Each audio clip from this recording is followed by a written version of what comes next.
ഒന്ന്. രണ്ടാമത്തെ കാര്യം നിങ്ങൾ ഈ സ്വർണ്ണമാല ഈ പത്രാത്തിൽ നിങ്ങൾ എത്തി നടക്കും. പക്ഷേ നിങ്ങളുടെ പത്രാത്തിനൊക്കെ വലിയ ബുദ്ധിമുട്ടാവും. തലശ്ശേരി ഇതേ വണ്ടിക്ക് ഇതിന് മുന്നിട്ട് പോയ വണ്ടിക്ക് തലശ്ശേരി ഇന്നലെ കയറിയ വണ്ടി കോപ്പറേറ്റീവ് ഹോസ്പിറ്റൽ ഒരു നേഴ്സിന്റെ അമ്മയാണ്. അവരുടെ കഴുത്തിലെ മാല പിടിച്ച് കഴുത്ത് മുറിഞ്ഞു. ബാക്കി 8 പവന്റെ മാലയാ, 3 പവനെ കിട്ടിയിട്ടും ബാക്കി കള്ളനെടുത്തുകൊണ്ട്. അതുകൊണ്ട് നിങ്ങൾ പത്രാത്തിനും കാര്യങ്ങളൊക്കെ ഇട്ടോ, പക്ഷെ മൊബൈൽ പോയാലും കൂടെ നിങ്ങൾക്ക് കിട്ടും. ബാക്കി സ്വർണ്ണമാല പോയാൽ നിങ്ങൾക്ക് കിട്ടാൻ വളരെയേറെ ബുദ്ധിമുട്ടാണ്. ഒരു കാരണവശാലും കിട്ടില്ല. എന്തിനാ നിങ്ങൾ വീട്ടിൽ നിന്നോ അല്ലെ വേറെ എവിടുന്നോ ഷോ കാണിച്ചോ, റെയിൽവേ സ്റ്റേഷന് വേണ്ട. അത് നിങ്ങൾ മാല പൊട്ടിക്കുന്ന മാത്രമല്ല, നിങ്ങൾക്ക് ശാരീരികമായിട്ടുള്ള ഈ ബുദ്ധിമുട്ട് കൂടെ ഉണ്ടാകും. കഴുത്ത് മുറിഞ്ഞാൽ നിങ്ങൾക്കറിയാം, ഈ നേർത്ത് കട്ടൊക്കെ ആക്കിയാൽ വലിയ ബുദ്ധിമുട്ടാണ്. ആ അറ്റാക്കൊക്കെ കഴിഞ്ഞ ഒരു മേടാണ് ഇന്നലെ. ഇപ്പോൾ ഇത് പൊള്ളാച്ചിയിലുണ്ട് ഇപ്പോൾ.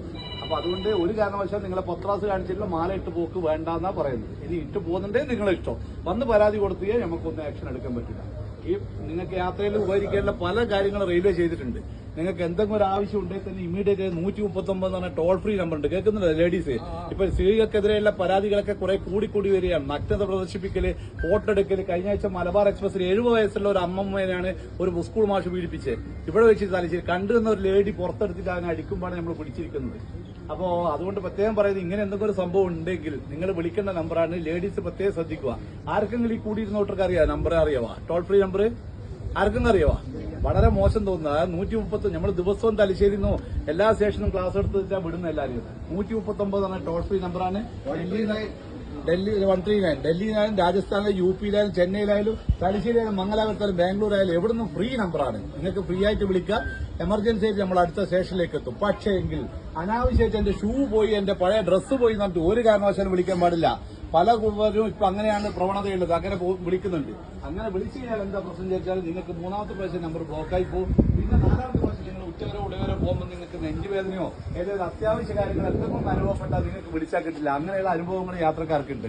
അതുകൊണ്ട് റെയിൽവേ ചെയ്യുന്ന നല്ല നല്ല കാര്യങ്ങളൊക്കെ വളരെ നല്ല രീതിയിൽ ഉപയോഗിക്കുക. ഇപ്പം തന്നെ ഇത്രയും കൂടിയിരുന്ന ആളുടെ വണ്ടി വരുന്ന വണ്ടിയുടെ തല കാണുമ്പോൾ തന്നെ നേരെ അങ്ങേ ഭാഗത്ത് പോകും. നമുക്കൊരു പേപ്പറും 10 മിനിറ്റ് പോകും. നിങ്ങൾ മനസ്സിലാക്കിക്കോ. അതായത് നമുക്കൊരു പേപ്പറും 10 മിനിറ്റ്. ഈ പോസ്റ്റ് പട്ടത്തിന്റെ കാര്യങ്ങളൊക്കെ എഴുതലും അത് ബോഡി വീട്ടിൽ കൊണ്ടൊക്കെ ഇല്ലു.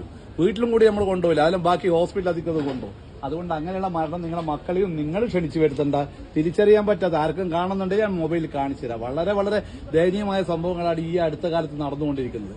നിങ്ങൾക്ക് ഒറ്റയ്ക്ക് ലേഡീസിനെ യാത്രയാക്കാൻ പലരും പറയും റെയിൽവേയിൽ മക്കളെ ഒറ്റയ്ക്ക് യാത്രയാക്കാൻ പറ്റൂല, അല്ലെങ്കിൽ പേടിയെ. ഇപ്പൊ ഒരു പേടിക്കേണ്ട ഒരു ആവശ്യമില്ല. നമ്മൾ നിങ്ങളെ പിന്തുടരുന്നുണ്ട്. പിന്നെ നമ്മുടെ ഉദാഹരണത്തിൽ ഇപ്പൊ മംഗലാപുരം എന്ന് പറഞ്ഞാൽ തിരുവനന്തപുരം വരെ വരുന്ന ഒരു യാത്രക്കാരി ഒരാളാണെങ്കിൽ, സിംഗിൾ ലേഡി ആണെങ്കിൽ RPF വനിതാ കോൺസ്റ്റബിൾ എല്ലാ സ്റ്റേഷനിലും പോയിട്ട് മേരി സഹേലി എന്ന് പറഞ്ഞ ഒരു പരിപാടിയുണ്ട്. നിങ്ങളെ വന്നിട്ട് എന്തോ പ്രശ്നമുണ്ടോ തിരുവനന്തപുരം എത്തുന്നവരെ നിങ്ങളോട് ചോദിക്കും. ഇങ്ങനെയുള്ള കുറെ നല്ല നല്ല കാര്യങ്ങളൊക്കെ ഉണ്ട്. അതൊക്കെ നിങ്ങൾ ഓർത്തു വെക്കുക. ഒരു ഡോക്ടർ ചെയ്തതാണ് 139 അജ്ഞത കൊണ്ട് ചെയ്തു വെച്ചതാണ്. കണ്ണൂരിൽ നിന്ന് കോഴിക്കോട് വരെ പോകേണ്ട ഡോക്ടറാണ്. എടക്കാട് നിന്ന് കയറിയതാണ്. വൈകുന്നേരത്തെ പാസഞ്ചറിൽ അവൻ നഗ്നത പ്രദർശിപ്പിച്ച് വടകര ഇറങ്ങി. ഡോക്ടർ കോഴിക്കോട് വെച്ചിട്ടാണ് പരാതി കൊടുത്തത്. ഡോക്ടർ കോഴിക്കോട് വെച്ച് പരാതി കൊടുക്കുമ്പോഴേക്ക് ഇദ്ദേഹം ഇറങ്ങിപ്പോയി. ഇതുവരെ ആളെ പിടിക്കാൻ പറ്റിയില്ല.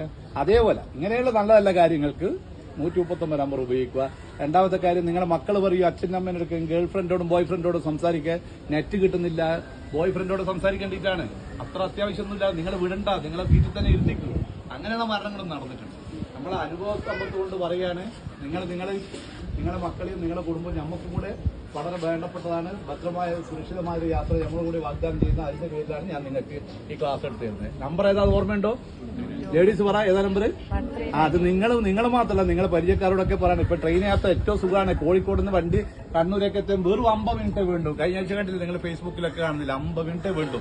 നിങ്ങൾ ബസ്സിലാണെങ്കിൽ 5 മണിക്കൂർ യാത്രയാണ്. അതുകൊണ്ട് തന്നെ യാത്രക്കാർ കൂടി വരികയാണ്. നിങ്ങൾ ഇത് വേണ്ട രീതിയിൽ ഉപയോഗിക്കുക. നമ്മൾ നിങ്ങളെ കൂടെ ഉണ്ടാവും. ഓക്കെ. Thank